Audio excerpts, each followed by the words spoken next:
To better understand the essential methodological differences between the world of the natural sciences and that of the social sciences, let's outline these differences by contrasting the two worlds. Point number 1. The natural sciences study relatively simple phenomena, while the sciences of human action study relatively complex, or if you will, enormously complex phenomena. I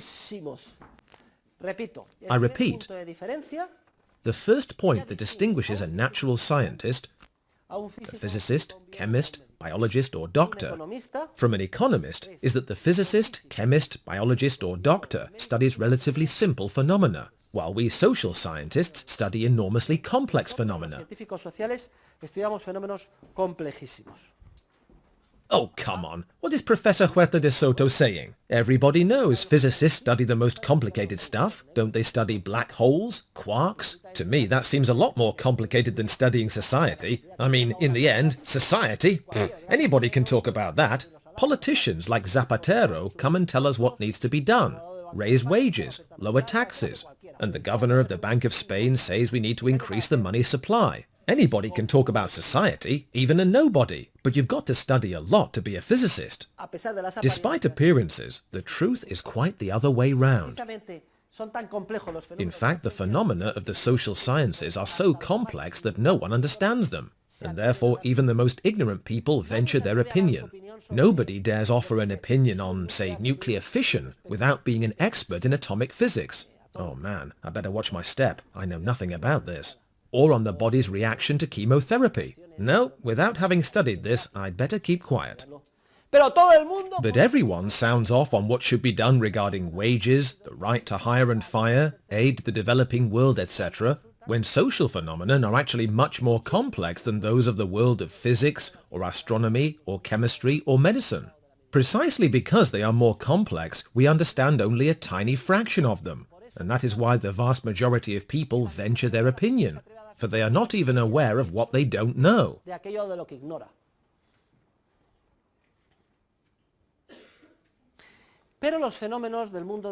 However, the phenomena of the world of economics are far more complex than those of the world of physics. In economics, the concepts and categories are infinitely more complicated. Just think, there are 7 billion human beings, and they are all interacting with each other creatively. They are generating new knowledge that did not exist before, whereas no atom, no dwarf star, no supernova is creating, discovering or composing symphonies, nor writing a new television script, nor even possibly devising an operating system like Windows 95, etc. I repeat, according to Hayek, by far the most complex order in the universe is the spontaneous market order or process. However, and I'll say it again, the great paradox lies in the fact that because human beings understand very little about the market process, they boldly voice their opinions and pontificate without knowing anything. Imagine the damage they could do that way. They could even destroy civilization. Let's move on to point number 2 of contrast. In the natural sciences, things, res in Latin, are the object of study. Things. But what things, for example? A rock? A plant? A gallbladder? Things. Now, point number 2 from the other perspective. In the social sciences, things are not the object of research or study. In the social sciences, ideas, and here write ideas in capital letters and underline it, are the object of study. The ideas human beings have about their ends and means.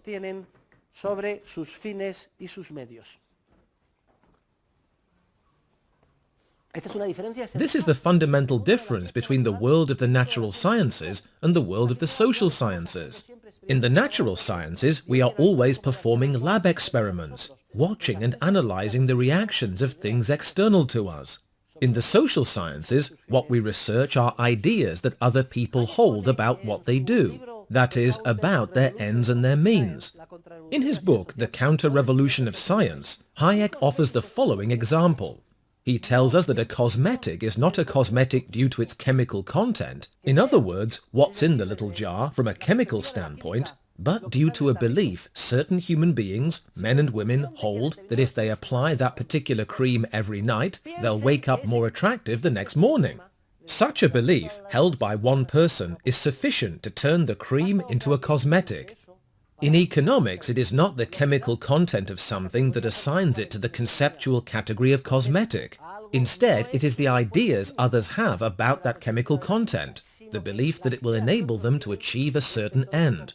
The example I offer every year, I did it the other day in Poland and it caused quite an uproar, illustrates this perfectly. When I rip up the bill and we all feel our hearts sink, it is not the physical and chemical content of the bill, the cellulose and ink, that makes us feel that way. We feel that way because every one of us sees that bill as a means to achieve things of value. And we need the bill because it would enable one person to have lunch, another to get home, and another to make it to the end of the month, etc. And when I rip it up, that is precisely what I want to illustrate, that our hearts have sunk because of the ideas we have about the ends we could each satisfy with 10 euros. We say to ourselves, what is the professor doing? He's destroying something I need. Nevertheless, I am achieving something very important, and that is to emphasize that you are giving economic status to the bill, not because of its content of cellulose and ink, but because of your ideas, which are always spiritual, about the ends you could satisfy with that bill. Therefore, economics deals with the ideas other human beings have about what they do, their ends and their means, while the natural sciences deal with external things from the outside world.